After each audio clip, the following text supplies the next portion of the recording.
Hivi nyewe mashoga, kinachowashinda nini kufanya kazi hamjui? Wewe unashindwa kufanya, sogeza kamera. Unashindwa kufanya hivi manyasa ya kuyafanya hivi. Uking'olea hapa panapokuwa kweupe hapa unalipwa hela. Njoeni Kilombero mashamba ya mipunga hapa unang'olea tu hivi. Unaona bora uweke hivi. Unashanduliwa shandu. Upati mimba ndo kwanza unakwanguliwa mavi tu. Unapata faida gani? Hebu nielekeze. Wewe unapata faida gani? Na kileleni mnafikaje? Maana kuna wengine leo kuonaga meme sema hivi mashoga kufika kileleni ndo anakunya. Sasa sijajua. Huwa mnakunya au mnajamba? Unapata nini? Mwanaume unaongea nini sasa wewe? Wewe una shida gani? Umati gani? Umati na viruti. Mbona ulipinduliwa? Nyinyi mnapata wapi hayo mambo? Namdhalilisha mtume. Huu umati sio hiyo.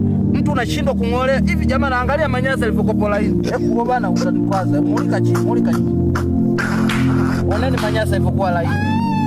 Ukimaliza eka moja 60,000. Ukifanywa hivi unaharibiwa mfumo mzima wa mavi mwilini. Mfumo mzima wa wanaume wewe umekibenua hivi. Hapo unapewa hela hata bilioni 1. Nini bilioni 1 kipindi ushakana?